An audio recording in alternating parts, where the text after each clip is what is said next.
حضرت سلیمان علیہ السلام اللہ تعالیٰ کے برگزیدہ پیغمبر تھے، جن کی حکومت نہ صرف انسانوں پر تھی بلکہ آپ نے جانوروں، پرندوں، جنات، پانی اور ہوا پر بھی حکومت کی۔ ایک دفعہ حضرت سلیمان سمندر کے کنارے بیٹھے تھے۔ آپ نے دیکھا کہ ایک چونٹی اپنے منہ میں ایک دانہ لیے سمندر کی طرف بڑھ رہی ہے۔ چونٹی جب سمندر کے کنارے پر پہنچی تو ایک مینڈک سمندر سے باہر آیا۔ اس نے اپنی منہ کھولا اور چونٹی اس کے منہ میں چلی گئی اور مینڈک سمندر کی گہرائیوں میں چلا گیا۔ کچھ دیر گزرنے کے بعد وہی مینڈک دوبارہ سمندر سے باہر آیا اور اپنا منہ کھولا۔ وہی چونٹی اس مینڈک کے منہ سے باہر نکل آئی، لیکن اب چونٹی کے منہ میں دانہ نہ تھا۔ حضرت سلیمان علیہ السلام یہ دیکھ کر بہت حیران ہوئے۔ آپ نے فوراً اس چونٹی کو طلب کیا اور پوچھا کہ یہ کیا معاملہ ہے؟ یہ تم کیا کر رہی ہو؟ ابھی تم دانہ لے کر مینڈک کے منہ میں گئی تھی، تم کہاں گئی تھی؟ یہ چونٹی کہنے لگی، اے پیغمبر خدا،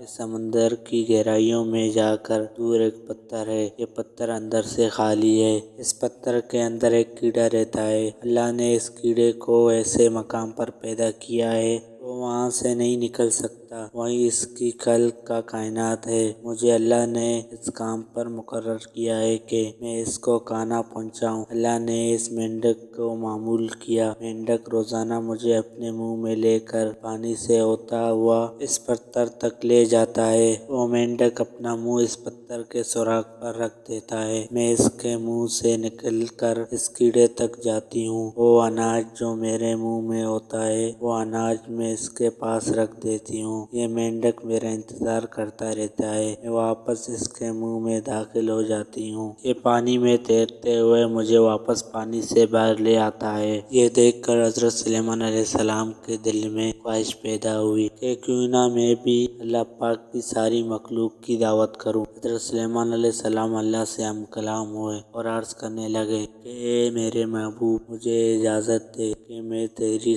تمام مخلوق کو پورا سال کھانا کھلا سکوں۔ اللہ نے وحی بھیجی، اے سلیمان تم اس کی قدر نہیں رکھتے۔ حضرت سلیمان علیہ السلام نے پھر عرض کیا کہ ایک ہفتے کی دعوت کی اجازت مل جائے۔ اللہ پاک نے پھر وحی بھیجی کہ سلیمان تم اس کی قدر نہیں رکھتے۔ حضرت سلیمان علیہ السلام نے تیسری مرتبہ پھر فرمایا، اے میرے پروردگار، مجھے صرف ایک دن کی اجازت دے دے کہ میں آپ کی تمام مخلوقات کو کھانا کھلا سکوں۔ اللہ تعالیٰ نے تیسری مرتبہ پھر فرمایا، اے سلیمان تو اس کی قدر نہیں رکھتا۔ بہرحال اللہ تعالیٰ نے حضرت سلیمان علیہ السلام کو ایک دن کی اجازت دے دی کہ وہ دنیا کی تمام مخلوقات کو کھانا کھلائے۔ آپ علیہ السلام کو اجازت مل گئی۔ آپ علیہ السلام نے تمام جنات اور انسانوں کو حکم دیا کہ وہ تمام کے تمام چیزوں کو جو زمین پر حلال ہیں، یعنی گائیں، بیل، بکریاں، دمبے وغیرہ وغیرہ، اور ان تمام چیزوں کو جو جنس حیوان میں سے ہیں، یعنی پرندے وغیرہ،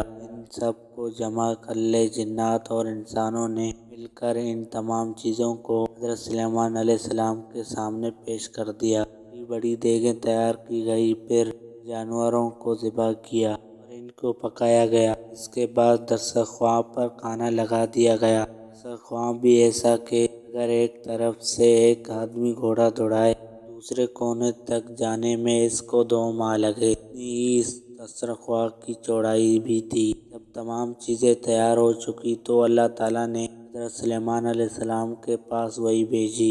فرمایا، اے سلیمان تم مخلوقات میں سے کس سے دعوت شروع کرے گا؟ اب حضرت سلیمان علیہ السلام نے فرمایا، اے میرے پروردگار، میں دریا کے جانوروں سے شروع کروں گا۔ تو اللہ تعالیٰ نے سمندر کی ایک مچھلی کو حکم دیا کہ وہ حضرت سلیمان علیہ السلام کی دعوت کھائے، چنانکہ آج ان کے لیے حضرت سلیمان علیہ السلام کی طرف سے دعوت ہے۔ مچھلی نے سر اٹھایا اور دسترخوان کے ایک طرف سے کھانا شروع کر دیا۔ وہ کھاتے کھاتے دوسری طرف پہنچ گیا، یہاں تک کہ مچھلی حضرت سلیمان علیہ السلام کا تیار کردہ سارا کھانا کھا گئی۔ مچھلی کہنے لگی کہ میرا پیٹ نہیں بھرا، مجھے اور کھانا کھلائے۔ اے سلیمان آپ خوب جان لیجئے، جو کھانا آپ نے کئی روز بنایا ہے، جس کھانے کو آپ نے بنانے میں کئی دن لگ گئے تھے، اتنا کھانا میرا پروردگار مجھے ایک دن میں 3 مرتبہ پہنچاتا ہے، اور آج تک کبھی بھی اس میں کمی نہیں ہوئی۔ اس لیے اے سلیمان، آج میرے کھانے سے روکنے کا سبب تو بنا ہے، کیوں گناہ کے رزق تو نے اپنے ذمے لیا تھا اور تو نے میرے کھانے میں کمی کر لی۔ اسی وقت حضرت سلیمان علیہ السلام اللہ تعالیٰ کے سامنے سجدے میں گر پڑے اور کہنے لگے، پاک ہے وہ ذات جو کفالت کرنے والی ہے، مخلوق کی روزی کے ساتھ مخلوق جانتی بھی نہیں کہ کہاں سے آتا ہے۔ دوستو، اگر آپ کو ہماری یہ ویڈیو اچھی لگی ہے تو ویڈیو کو لائک کر کے چینل کو سبسکرائب ضرور کریں۔ شکریہ۔ حضرت سلیمان علیہ السلام اللہ تعالیٰ کے برگزیدہ پیغمبر تھے، جن کی حکومت نہ صرف انسانوں پر تھی بلکہ آپ نے جانوروں، پرندوں، جنات، پانی اور ہوا پر بھی حکومت کی۔ ایک دفعہ حضرت سلیمان سمندر کے کنارے بیٹھے تھے۔ آپ نے دیکھا کہ ایک چونٹی اپنے منہ میں ایک دانہ لیے سمندر کی طرف بڑھ رہی ہے۔ چونٹی جب سمندر کے کنارے پر پہنچی تو ایک مینڈک سمندر سے باہر آیا۔ اس نے اپنی منہ کھولا اور چونٹی اس کے منہ میں چلی گئی اور مینڈک سمندر کی گہرائیوں میں چلا گیا۔ کچھ دیر گزرنے کے بعد وہی مینڈک دوبارہ